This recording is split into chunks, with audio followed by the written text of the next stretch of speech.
Hi, my name is Thomas, I'm from Colorado, USA, and I'm 18 years old. I'm going to tell you some shocking things that happened in my life. Last year, I had an important flight, but once I was aboard the plane, it turned out to be the worst adventure of my life.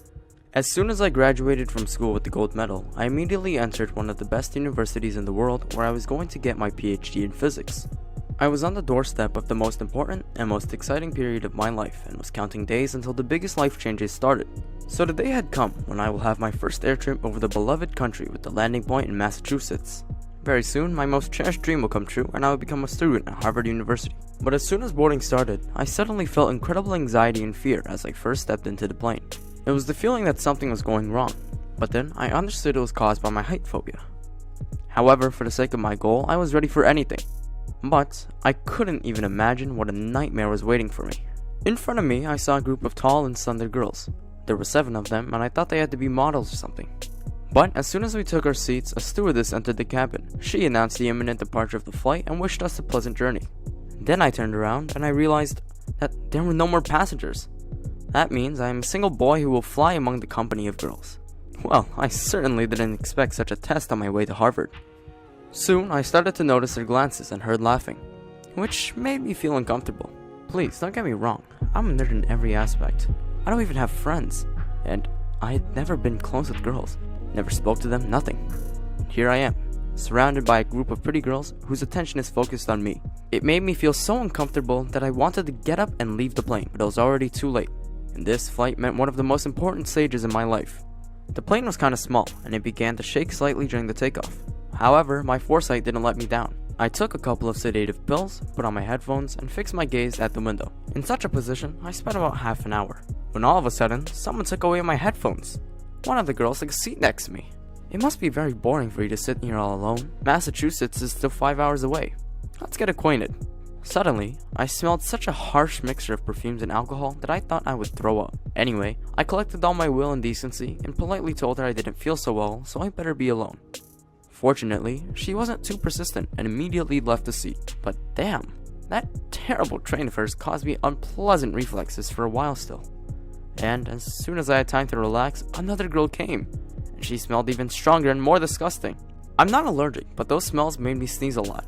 It was kind of an awkward situation, however, I didn't scare her away. "Sup, handsome?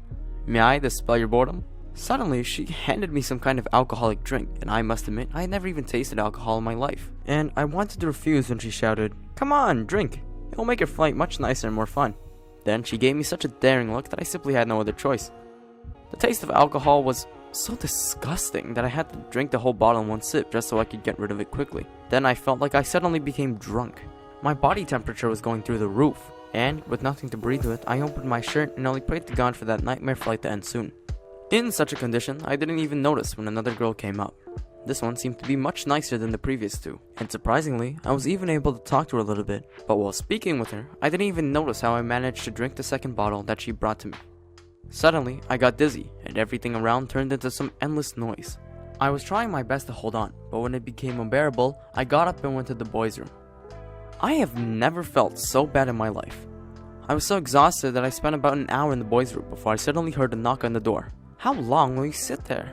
I barely managed to open the door and take a step forward when I was immediately pushed back. It was those 2 girls who approached me first. They were both drunk, very loud, and behaved indecently. They kept drinking, started to take photos with me, played some music and danced while I was barely staying on my feet. But soon a stewardess knocked on the door. "What's going on there?" Thank God, someone came to help me. The girls quickly tidied themselves up, opened the door, and started complaining about me. I just couldn't believe it.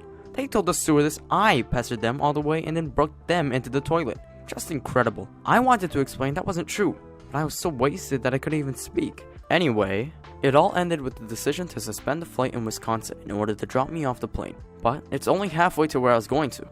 Well, I guess that was for the better. The police were waiting for me already at the airport. They put me in a car and took me to the station. However, when I came to my senses, I told them what had happened and that I was the victim. I showed them all my documents, proving that I was just on my way to the university, and what had happened on the plane was just an absurd accident caused by the terrible behavior of the girls. Fortunately, they believed me, and I was released. Then I ran to the ticket office and got a ticket for the next flight to Massachusetts. This time, I was lucky, and by the evening, I finally managed to get to the place I needed. This flight cost me a lot of stress and nerves indeed, But despite all the obstacles, my dream came true, and now I'm studying at Harvard University as I always wanted. Hi, my name is Jessica, and I'm 14 years old. This year, I happened to find myself in a terrible situation. The idea, which was supposed to be a fun pastime, turned into a real nightmare for me, and as a result, I lost my best friend.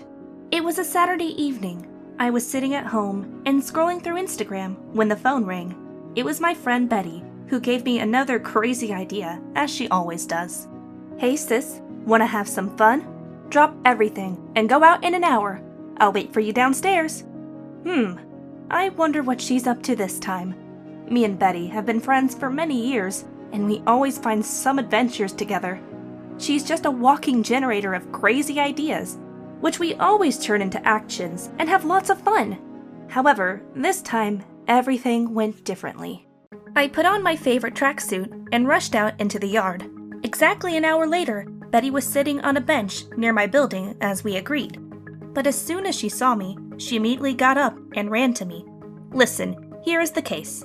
Today, I learned that a new challenge has been started on the internet. So, the point is to spend the night at the grocery store. I've seen a few videos of some guys doing it already, and they say it's fun as hell. I think we should do it. Moreover, we will be the first girls to do it. Well, me and Betty aren't much different from the guys in terms of our behavior. So yes, I certainly agreed to this idea.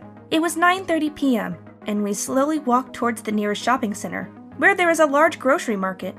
On the way, we discussed our plan of action. However, Betty told me she took care of everything, and there's nothing to worry about. There was 20 minutes left until the shopping center would close, and according to our plan, we went to the girls' room. Having locked ourselves in the bathroom stalls, we went quiet for a while so that no one could hear us. Soon it was 10 p.m., which means all stores were closing. However, we decided to wait until 11 p.m.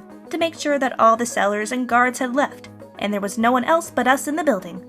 As luck would have it, I forgot my phone at home, and I was terribly bored waiting so long. I was counting every minute to get out, when suddenly the lights went off. I immediately ran out of the booth and began to call Betty in a whisper, but she didn't answer. I instantly panicked and became terribly scared. There was no one else around, and it was dark everywhere. I started to scream loud, "Betty, where are you?" But there still was no answer. In complete darkness, I started to open and check all the booths by touch, but she was nowhere to be found.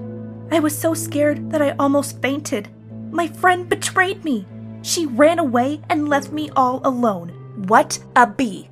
For about 10 minutes, I ran around and called Betty's name in the hope that she was hiding somewhere and would come out at any moment, but she didn't. In the absolute darkness, I could only see the dim light that was coming out from the refrigerators in the market opposite, so I went there. In the twilight, I found huge rows of shelves filled with all kinds of delicious food in front of me. There were no plans to steal anything. We just wanted to spend the night at the market, and Betty had to film us. But I ended up here alone, and I started to have a terrible panic. And then I staged a riot. I pounced like crazy on any food that I laid my eyes on. In stressful situations, I always tend to eat a lot. But here, being surrounded by lots of sweets, I simply couldn't resist. By the time I finished my meal, it was already about 2 a.m. in the morning. With a belly full of food, I suddenly felt tired and decided to lie down and have some nap, hoping that in the morning the market would open and I could go home. But I was afraid of being noticed, so I decided to hide on the shelf with kitchen towels and napkins. When I woke up, it was dark and I thought it was still nighttime. But when I looked at my watch, I was shocked. It was 11 a.m. Everything was still dark and no one was around. What the hell? But then I remembered. It was on March 8th. And as we all know, on that day, all shops are closed. That means I would have to spend a whole day there. Oh no. Please, God save me. My mom will kill me when she finds out everything. Then I got hysterical. My eyes filled with tears. I began to scatter, beat, and break everything. You can't even imagine how terrible I felt. I thought I would go crazy. A couple of hours later, I finally calmed down and felt hungry again. And I started to eat everything. Chips, smoked meat, beef jerky, cheese, cheesecakes, chocolate bars, donuts, chocolate cookies, marshmallows. Well, that list could go on endlessly. By the end of the day, I thought I'd explode. I had never eaten so much in my life, and I started to feel bad. Being totally exhausted, I collapsed right in the middle of the passageway and fell asleep. The next morning, the store workers found me sleeping on a huge pile of snack wrappers. There was such chaos everywhere, as if a tornado had swept through the store. It also turned out that I ate, drank, and destroyed an incredible amount of food and drinks, and did damage worth about $3,000. Soon, the police arrived, and then my parents came.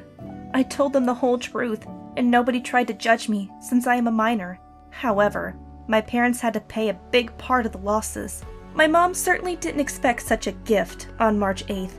At home, there was a big scandal, lots of screaming and tears. Now I am forbidden to be friends with Betty. Although, she can't be my friend after what had happened anyway. Friends don't do such things to each other. And yes, I promised myself that I'll never participate in any challenges ever again.